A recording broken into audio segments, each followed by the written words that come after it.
욥기서 35장 9절에서 10절 말씀까지 밤의 노래를 주시는 하나님이란 말씀의 제목으로 함께 은혜를 나누도록 하겠습니다. 지금 러시아의 우크라이나 침공으로 인해서 많은 사람들이 고통을 받고 있고 또 전쟁을 반대하는 반전 시위 속에 있습니다. 설마했던 전쟁이 일어났고 하루아침에 평화로웠던 나라가 폭격으로 쑥대밭이 되고 말았습니다. 여러분들 뉴스라든지 인터넷 매체를 통해서 아마 보고 계실 줄 압니다. 사랑하는 가족을 잃고 나라를 떠나는 피난을 가고 있습니다. 여기저기 빗발치는 총성과 공습으로 아이들이 전쟁과 죽음의 공포로 두려워 떨고 있는 모습을 또 제가 보았습니다. 삶의 터전이 파괴되고 수많은 재산 피해가 났습니다. 언제 끝날지 모를 전쟁의 공포가 우크라이나 전체를 뒤덮고 세계 곳곳에서 전쟁을 반대하는 반전 시위가 지금 일어나고 있지 않습니까? 이런 사태를 바라보면서 머나먼 남의 나라 일로만 치부할 수 없는 또 우리의 현실을 생각하지 않을 수가 없습니다. 이제 하나님께서 속히 이 전쟁을 끝내주시기를 우리 기도해야 될 것 같습니다. 욥은 인간적으로 말하면 하루아침에 이런 비참한 재앙을 맞은 사람입니다. 그 많던 재산을 다 도둑맞았습니다. 그렇게 아끼고 사랑했던 10남매를 한꺼번에 한 곳에 묻어야만 했습니다. 얼마나 가슴 찢어지는 일입니까? 한 명도 두 명도 아니고 10남매가 10명의 자식을 한 곳에 묻었습니다. 이게 무슨 날벼락 같은 일인지 정신을 차릴 새도 없이 온몸에 악성 종기가 발병하지 않았습니까? 천하의 가장 존경받고 훌륭한 자라 칭송받았던 욥이 하루아침에 멸문하고 가장 비참한 피천한 신세로 전락하고 말았습니다. 그렇게 뜻밖의 불어닥친 재앙 속에서도 욥은 모든 생사복이 하나님께 있음을 고백했습니다. 욥기서 1장 20절 22절 말씀을 제가 읽어드리겠습니다. 욥이 일어나 겉옷을 찢고 머리털을 밀고 땅에 엎드려 예비하며 이르되 내가 모태에서 알몸으로 나왔사온즉 또한 알몸이 그리로 돌아가올지라. 주신 이도 여호와시요 거두신 이도 여호와시오니 여호와의 이름이 찬송을 받으실지니이다 하고 이 모든 일에 욥이 범죄하지 아니하고 하나님을 향하여 원망하지 아니하니라. 자신에게 불어닥친 이 재앙으로 인해서 욥은 하나님께 범죄하지 않았다는 것입니다. 하나님을 원망하지 않았습니다. 그리고 모든 생사하복의 주권이 하나님께 있음을 인정했습니다. 그랬던 욥의 신앙이었던 것입니다.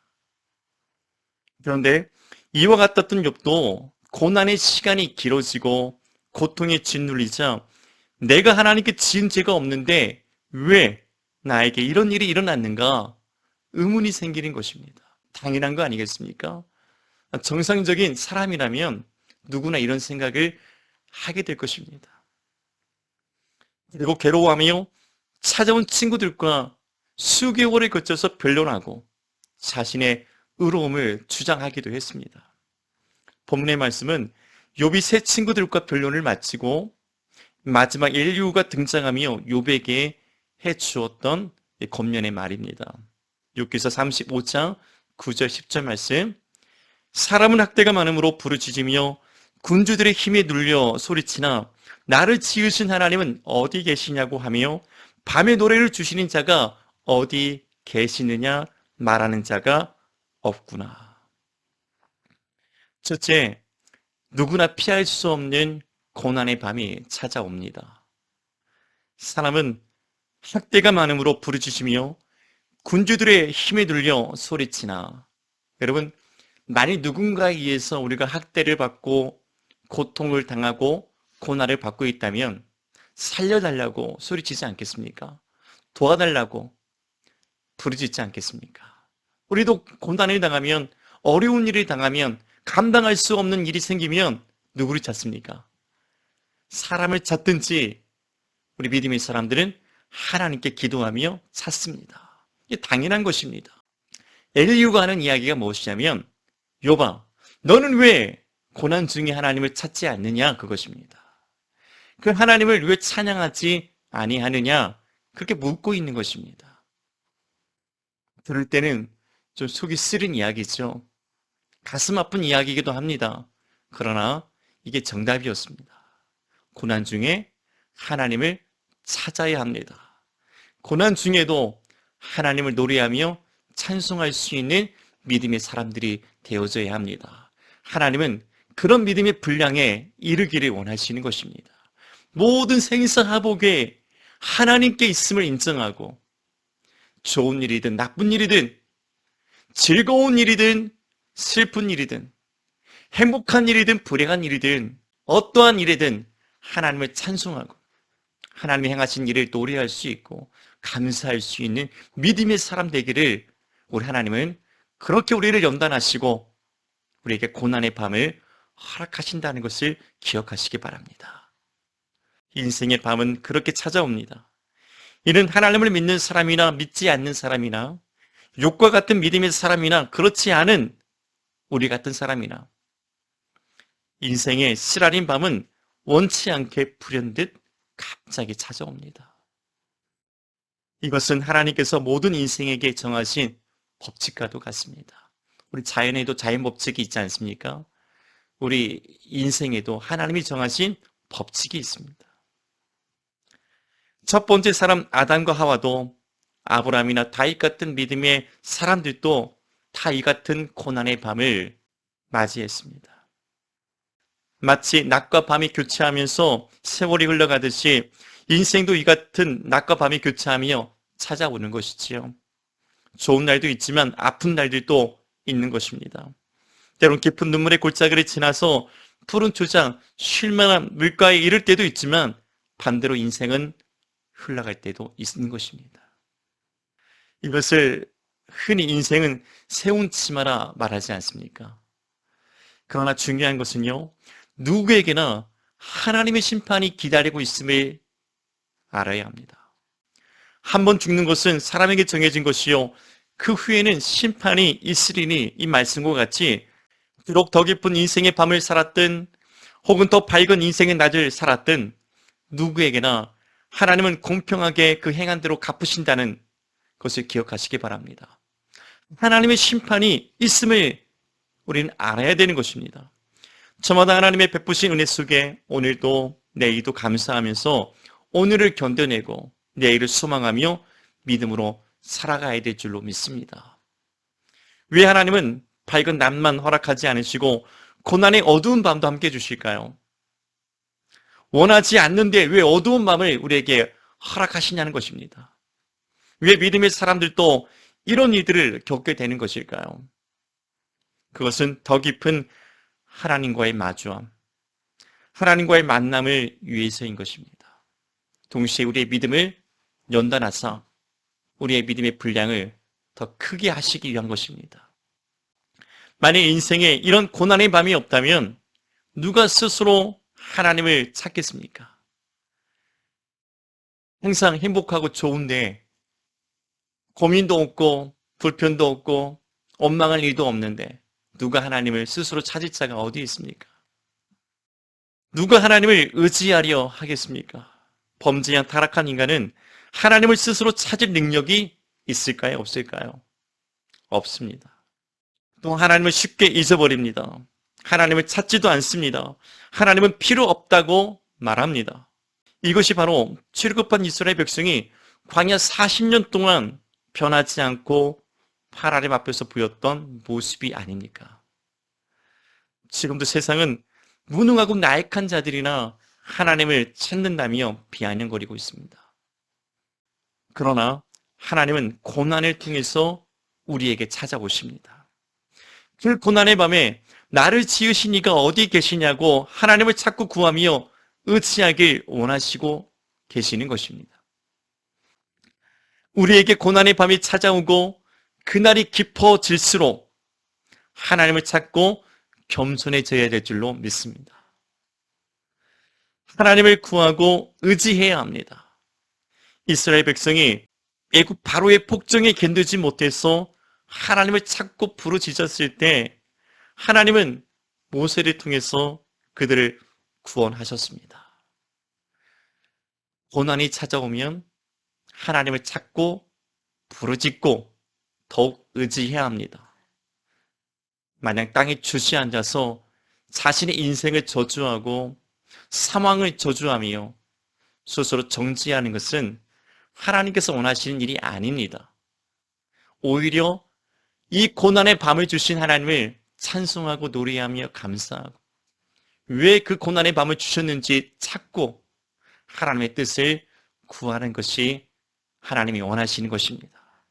그런 과정을 통해서 우리의 믿음은 연단되고 순결한 금과 같은 믿음으로 나오게 될 줄로 믿습니다. 그런 하나님의 사람을 하나님은 만들기 원하시는 줄 믿습니다. 만일 고난 중에도 하나님을 찾지 않는다면 그는 교만하고 유기된 영혼일 것입니다. 어떤 이들은 마지막 순간까지도 하나님을 찾지 않습니다. 복음을 전하여도 듣지 않습니다.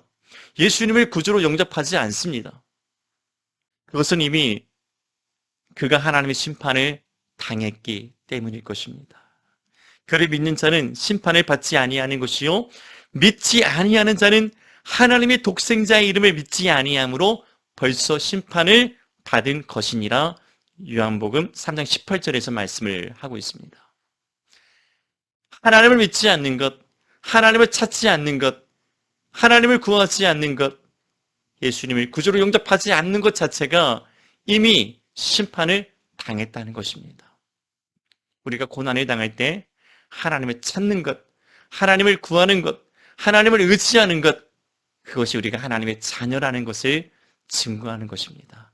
아멘. 30대 초반에 혈토를 하고서 응급실에 실려갔었던 적이 있었습니다. 주일 새벽, 정확히 말하면 새벽 기도 준비를 하고서 잠자리에 들려는 순간 엄청난 양의 피를 토하고 순식간에 몸이 싸늘해지며 사지가 떨려왔습니다. 마침 교회에 남아 계셨던 사찰 집사님의 도움을 받아서 이대목동 응급실로 실려갔는데 너무나 당황스럽고 두렵고 무서워서 곁에서 주사바늘을 꽂고 있던 의사 선생님에게 물었습니다. 이거 수술해야 합니까? 수술하지 않으면 위험합니까? 혹시 죽을 수 있나요? 아직도 그 의사 선생님의 말을 잊지 못하는 게 그렇다고 대답을 하더라고요. 죽을 수 있다고. 그러니까 당장 수술해야 된다고. 보호자분 연락처가 어떻게 되냐고 저한테 물었었습니다. 새벽 1시 반에 응급실로 실려갔는데 5시 새벽 기도가 시작할 무렵까지 응급처치가 이루어졌습니다. 이후 중환자실로 옮겨져서 상태를 지켜보며 기다리고 있었습니다. 몇 시간까지만 해도 그렇게 의기양양했던 제가 이제는 산소 호흡기를 의지하고서 여기저기 몸에 주사바늘이 꽂힌 채 누워있는데 얼마나 기가 막히고 코가 막히던지 지금도 생각해보면 두려웠었습니다. 이러다가 내가 죽는구나. 이렇게 하나님 앞에 가는구나. 결혼도 못하고 죽네? 그런 아쉬움이 있었습니다. 그렇게 홀로 중환자실 침상에 누워서 깊은 잠이 들었을 때 갑자기 하나님께서 찾아오셨어요. 꿈 가운데 아버지의 모습으로 찾아오셔서 저에게 이렇게 말씀하셨습니다. 왜 내가 여기 누워있느냐? 일어나라. 그렇게 말씀하시면서 손을 잡고 저를 이렇게 세우셨습니다. 그 다음 다시 꿈을 꾸었는데 제가 그 다음날 일반 병실로 내려가 있는 꿈을 꾸었습니다. 기가 막히게도 실제로 그 다음날 일반 병실로 제가 내려갔습니다. 그리고 4일째 아무런 문제 없이 퇴원할 수 있었습니다. 궁금해서 제가 물었습니다. 왜 제가 이렇게 퇴원해야 합니까? 뭐 별일은 없습니까? 살 수 있겠습니까?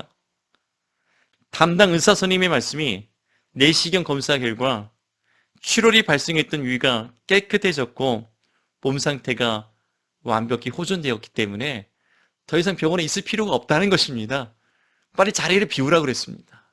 그래서 제가 4일째 되던 날 제 부모님 손 붙잡고 태워냈습니다. 그리고 하나님께서 저에게 이렇게 말씀하셨습니다. 다시는 재발하지 않는다. 하나님의 분명한 음성을 듣게 하셨습니다. 저는 그 고난을 통해서 하나님을 더 깊이, 더 뜨겁게, 더 감사하게 만날 수 있었던 것입니다. 성경의 모든 인물이 이 같은 인생의 고난의 밤을 경험했습니다. 아브라함도 이삭을 얻기까지 30년이라는, 무려 30년이라는 기나긴 어두운 밤을 지나갔습니다. 마음이 다급해지고 그래서 실수도 반복했습니다. 야곱도 장자의 복을 빼앗고서 20년의 세월을 삼촌 라반에게 속임을 당하며 살지 않았습니까? 아들 요셉을 잃고서 다시 만나는 등 험악한 세월과 어두운 밤들을 보내었다고 고백했습니다. 모세도 다윗도 엘리야도 수많은 하나님의 사람들과 교회들이 기나긴 어둡고 혹독한 어두운 밤들을 지났습니다. 그래서 지금 우리가 이 자리에 있는 것입니다. 하나님의 은혜로 이렇게 살아가고 있는 줄 믿습니다. 이렇듯 하나님은 고난의 밤을 우리에게 허락하시고 우리가 가장 약하고 낮아졌을 때 갑자기 찾아오십니다. 그리고 말씀하십니다. 일어나라. 함께 가자. 지금 이 고난의 밤들을 지나며 점점 더 분명한 하나님의 사랑과 계획을 우리는 깨닫게 될 줄로 믿습니다.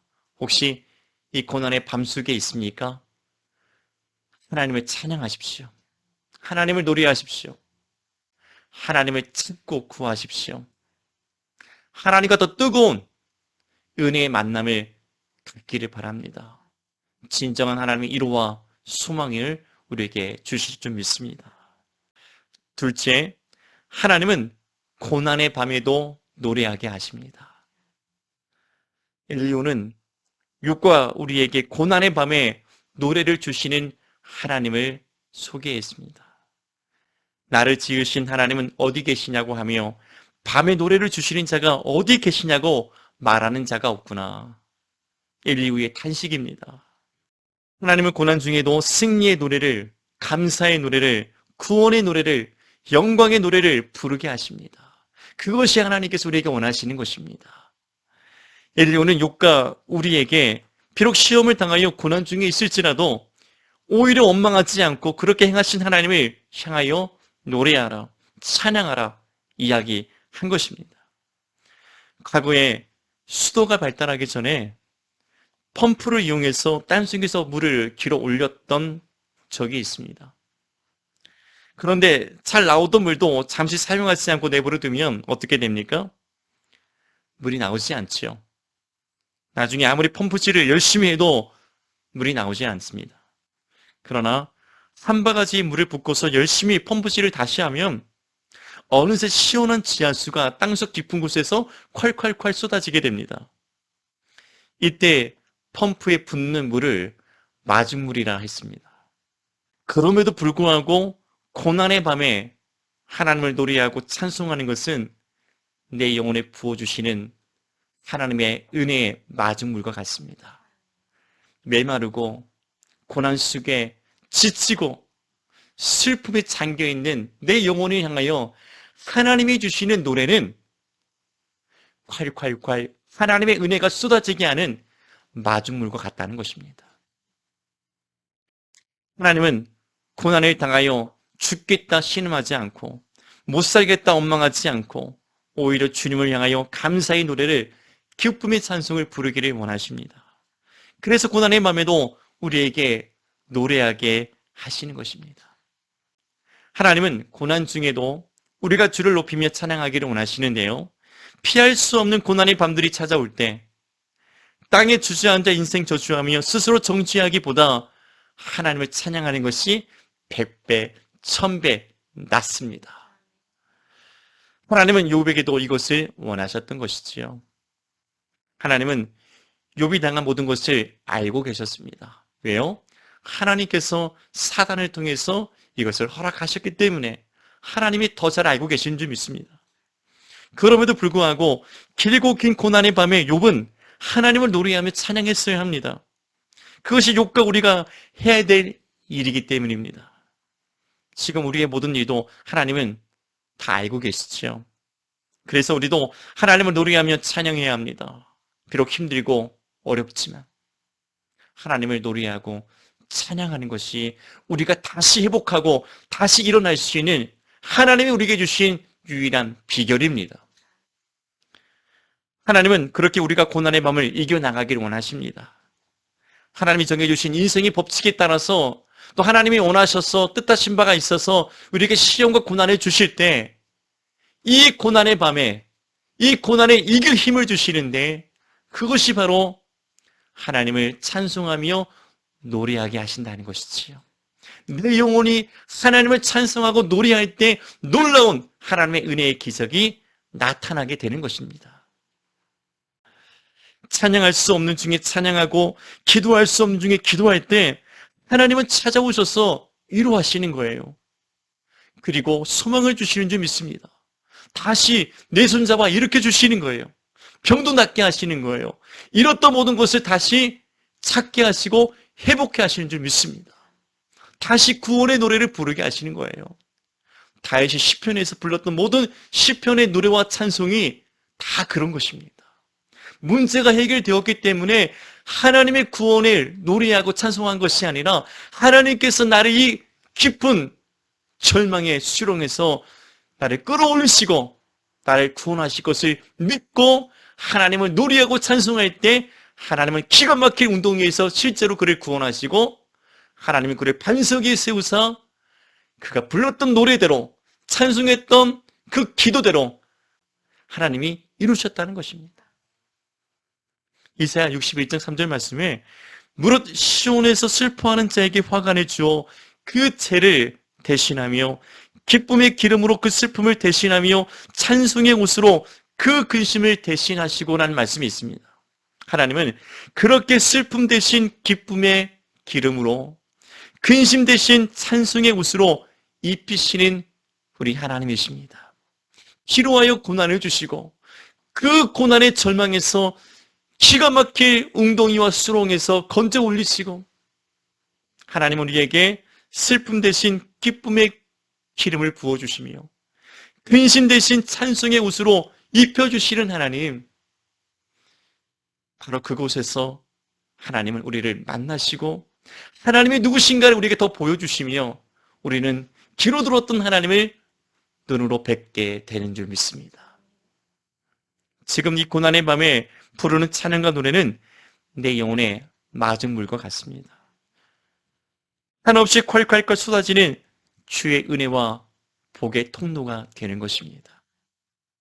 마침내 귀로만 듣던 하나님이 아니라 눈으로 배우는 하나님으로 만나게 하는 마중물인 것입니다. 고난의 밤에 노래를 주시고 노래하게 하시는 하나님을 할렐루야 찬송 부르시는 우리 모두가 되시길 바랍니다. 어린 시절 밤중에 가로등도 없던 길을 홀로 걸어갈 때 종종 무서워서 찬송가를 부르며 뛰어가곤 했습니다. 어떤 찬송을 불렀냐면 찬송가 435장이었습니다. 나의 영원하신 기업 생명보다 귀하다. 나의 갈 길 다 가도록 나와 동행하소서. 주께로 가까이 주께로 가오니 나의 갈 길 다 가도록 나와 동행하소서. 그 찬양을요 계속 부르는 거예요. 나의 갈 길 다 가도록 나의 갈 길 다 가도록 주여 나와 동행하소서. 그렇게 찬송을 부르며 뛰다 보면 어느새 집이 멀리 보이고 집 문 앞에 다다라 있었던 것을 기억합니다. 그렇게 찬송을 부르다 보면 어느새 마음은 담대해지고 집 앞까지 도착해 있었습니다. 이렇게 어두운 밤중에 종종 찬송을 부르며 하나님을 만났던 기억이 있습니다. 힘들고 어려울 때마다 밤중에 교회를 찾아가서 하나님의 무릎을 꿇고 기도할 때마다 찬송할 때마다 다시 새 힘을 주시고 새 은혜를 부어주시고 성령 충만케 하셨던 하나님을 기억합니다. 그것이 하나님이 우리에게 주시는 놀라운 은혜인 것입니다. 결론입니다. 바울과 실라는 깊은 어두운 옥중에서 한밤중에도 소리를 높여 하나님 앞에 기도하며 찬송을 불렀습니다. 하박국 선지자는 들려오는 전쟁의 소식과 불안 속에 매일같이 어두운 밤을 지나며 하나님을 노래했습니다. 내가 들었으므로 내 창자가 흔들렸고 그 목소리로 말미암아 내 입술이 떨렸도다. 무리가 우리를 치러 올라오는 환난 날을 내가 기다림으로 썩이는 것이 내 뼈에 들어왔으며 내 몸은 내 처수에서 떨리는도다. 비록 무화과 나무가 무성하지 못하며 포도나무에 열매가 없으며 감람나무에 수출이 없으며 밭에 먹을 것이 없으며 우리의 양이 없으며 외양간에 소가 없을지라도 나는 여호와로 말미암아 즐거워하며 나의 구원의 하나님으로 말미암아 기뻐하리로다. 아멘. 전쟁의 소식에 불안하고 두려웠습니다. 어떻게 될 것인가? 하나님 우리를 버릴 것인가? 하나님 우리를 구원하실 것인가? 그럼에도 우리는 회개하지 않고 하나님 앞에 돌아오지 않는 이스라엘 백성을 바라보면서 이 고난의 일들을 바라보면서 하나님을 찬송하고 하나님을 노래하며 하나님 앞에 하나님을 의지했던 이 하박국 선지자처럼 우리도 이 고난의 밤에 하나님을 노래하시기 바랍니다. 하나님은 고난의 밤에 우리가 하나님을 찾고 만나기를 원하십니다. 더 나아가 그 고난의 밤중에 하나님을 노래하며 찬송하며 우리와 함께 하기를 원하시는 것입니다. 이제 인생길에서 크고 작은 시련과 고난이 닥쳐올 때마다 하나님께서 더 깊은 만남의 장소로 나를 부르고 계시다는 것을 기억하시기 바랍니다. 그 고난의 장소에서 하나님은 더 깊은 만남과 교제를 통하여 우리의 믿음을 연단하시고 더욱 큰 은혜와 복을 주시는 것입니다. 그 고난의 마음에 노래를 주시며 나로 하나님을 찬송하며 더 가까이 나아오기를 기다리고 계시는 것을 믿어야 될 줄 믿습니다. 마침내 슬픔 대신 기쁨의 기름으로 근신 대신 찬송의 옷으로 입히시며 진정한 평안과 위로로 우리와 함께 하실 것입니다. 이 땅에서만 아니라 영원한 하나님의 처소 주님의 나라에서 온전히 이루어질 것입니다. 우리 다 같이 기도하겠습니다.